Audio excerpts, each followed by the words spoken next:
Hi, Goddess of Love here. Again, kamusta kayo dyan mga goddess ko? So, yeah, another reading tayo today for you air signs, no? Gemini, Libra, and Aquarius. So, kamusta kayo dyan mga air signs natin? So, let's see ano yung third party conflict, no? Sa inyong situation, I mean relationship ng inyong person that you are dealing with, no? Mga air signs natin, no? So, let's start with you, Gemini. So, kamusta kayo dyan mga Gemini? Tignan natin, no?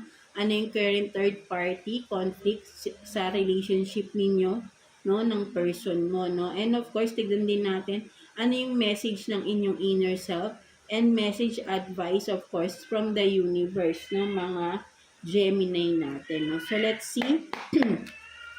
Kuha tayo ito ng 2 cards for you, Gemini, for the message ng inyong inner self, no? Tingnan natin anong message ng inner self mo sa situation mo ngayon, no? Mga Gemini natin, no? So, let's see. Kuha tayo ng 2 cards for Gemini. For Gemini.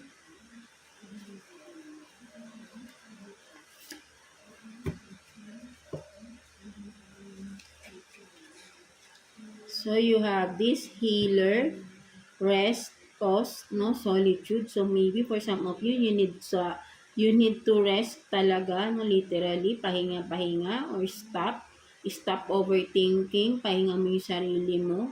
For some of you, make some time alone, no, with the solitude, no, yung may peace, no, something like that, no. And then, high vibration. So, for some of you, nasa high vibration kayo, no? Literally, kaya medyo sabihin natin, hindi mo rin maintindihan ano yung nangyayari sa inner self mo. I mean, sa sarili mo, no? So, sinasabi ng inner self mo rito because you are vibrating high, no? For some of you, no? Maybe healer.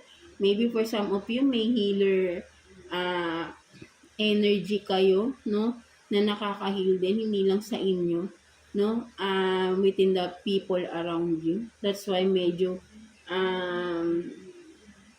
nadidrain kayo, kaya I think for some of you, you need to rest, no, ayun yung sinasabi ng inner self mo dito, no. So, kaya, yeah, no, for some of you, yun yung nakikita ko rito, no.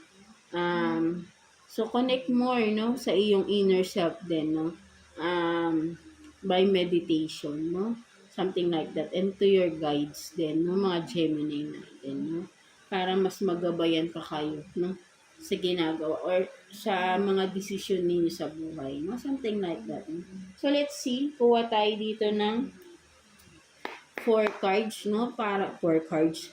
4 cards for you, Gemini, sa sitwasyon ninyo ng person na ka-conflict mo, no, sa relationship. Tingnan natin.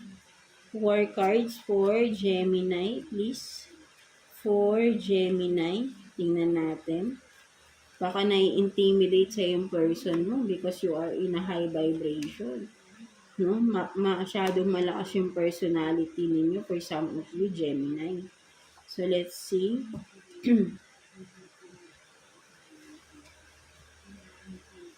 So, you have this 4 of Swords in reverse. No? 4 of Swords in reverse. Ace of Cups in reverse. No? So, may nasaktan nga talaga rito. No? And then, the Hermit. No? So, merong nag-iisa. So, maybe ikaw, no? Kailangan mo munang mapag-isa. Have this alone time. No? So, Knight of Cups in reverse. No? So, I think, no, talagang for some of you, baka sabihin natin na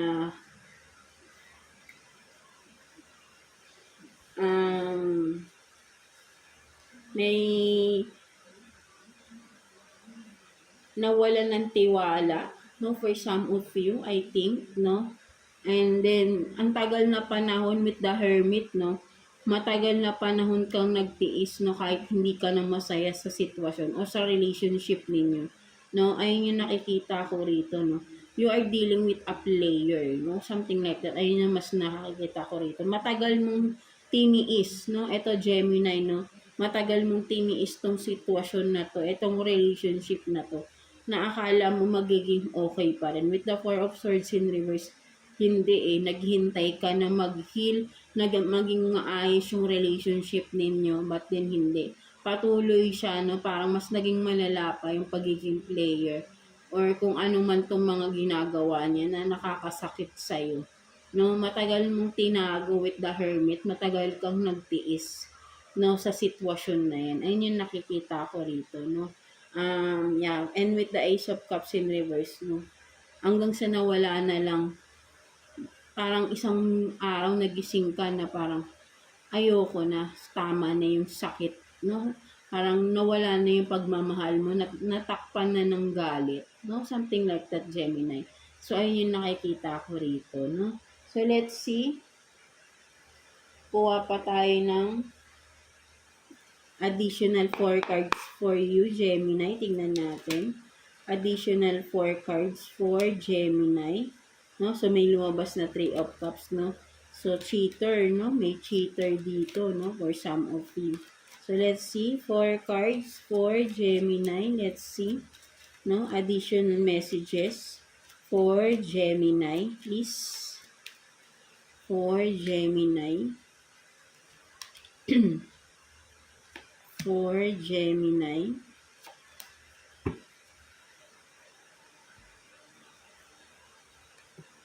So, you have this 8 of Pentacles in reverse, no?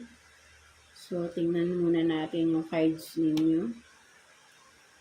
So, 2 of Wands, no? Talagang may naghintay ka ng pagbabago, no? Ayun yung nakikita ko rito, no?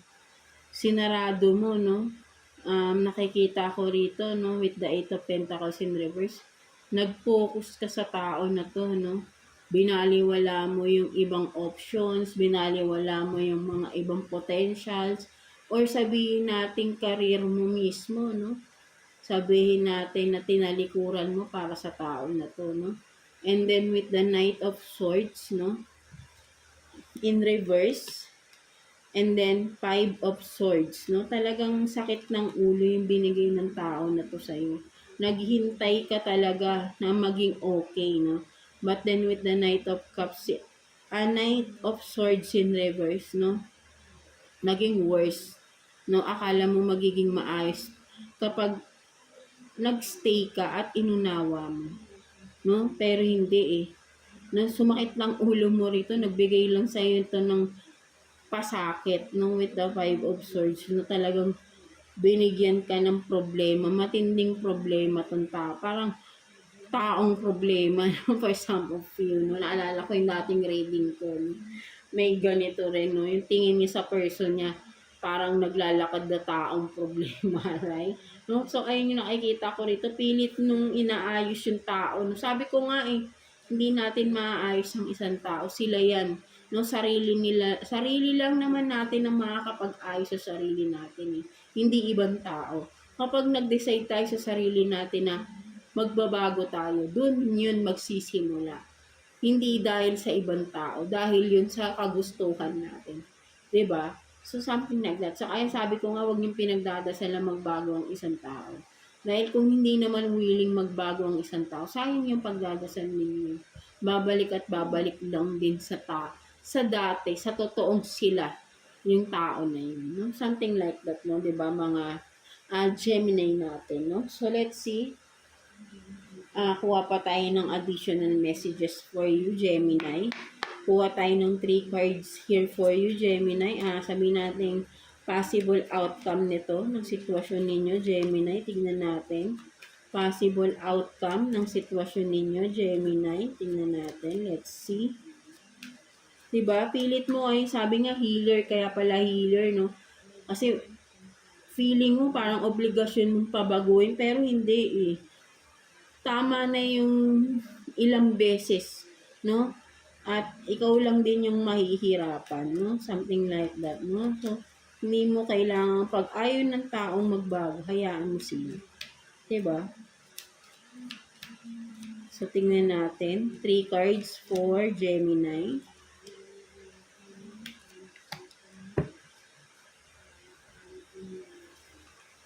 So, you have this distance, no? retreat or time out, no? So, i-distansya mo na talaga yung sarili mo sa tao na to, no? Nade-drain yung energy mo, parang energy vampire pa to, no? Kasi, ginigib mo yung energy mo, no? Pero, hindi niya yun ginigive back sa'yo, no? So, they have distance, no, with that person. And then, contracts, career, commitments, no? So I think, no, yeah, for some of you, baka sabihin natin, iniwanan ka talaga ng malaking problema, baka may utang pa tong tao na to. So, messages, no, sa dreams, no? So, for some of you, parang may kinalaman to dito, no? Sa Five of Swords na nakikita ko, no? Parang connected siya rito. Meron mga messages sa inyo, sa dream state ninyo. Gemini, regarding your situation, baka kung ano yung napapanaginipan nyo, lalo na pag malinaw na malinaw sa inyo, Gemini, no? May message yun, at kung paulit-ulit yung dream na yun, no, it's a message for you, no, kaya pay attention, no, mga Gemini natin. So, possible outcome, no, kailangan, ang possible outcome dito is this distance talaga, or totally lumayo ka na sa tao na to, no. Kung sabihin natin, kung may soul contract, no, pwede rin, kaya parang di mo maalisan, no, putulin mo na, no? Putulin mo na yung connection mo sa tao na to kasi nahihirapan ka lang, no? Naaapektuhan ka, no? Kasi sabihin nga natin sa dreams mo nga, baka binabackstab ka pa, tinasaksak ka pa, no? Alam nyo, totoo yan, yung sa dreams ako, dyan ako nagre-rely din minsan. Marami nang na-reveal sa akin ng mga katotohanan because of my dreams.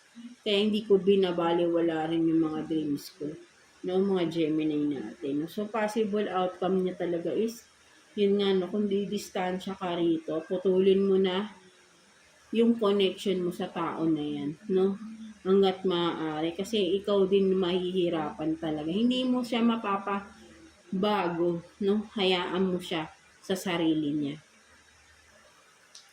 So, yeah, tingnan natin, message advice sa'yo na universe. Mga Gemini natin, kuha tayo ng one card here for you. Message advice for you ni universe na natin. Kuha tayo ng one card for you, Gemini.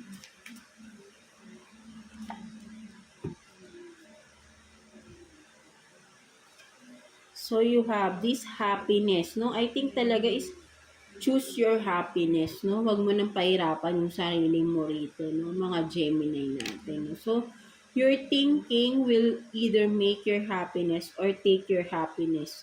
You choose, di ba? Nasa sayo yan kung pipiliin mo pa rin magstay sa tao at maghintay kang magbago to, or pipiliin mo na ikaw mismo magbago, baguhin mo yung perception sa buhay mo, umalis ka at mag-move on ka, start anew without this person, di ba? So, alam mo, no, matalino ka, Gemini, no, alam mo yung outcome, no? So, sinasabi sa'yo dito lang ni universe, choose what will make you happy, no? Yun ang sinasabi sa'yo, no? Alam mo na kasi yung dapat mong gawin dito, no, mga Gemini natin, no? So, yeah, that's it for you, mga Gemini. So, I hope na naka-resonate ka sa reading mo today, Gemini. So, yeah, God bless you all, and thank you for watching, Gemini.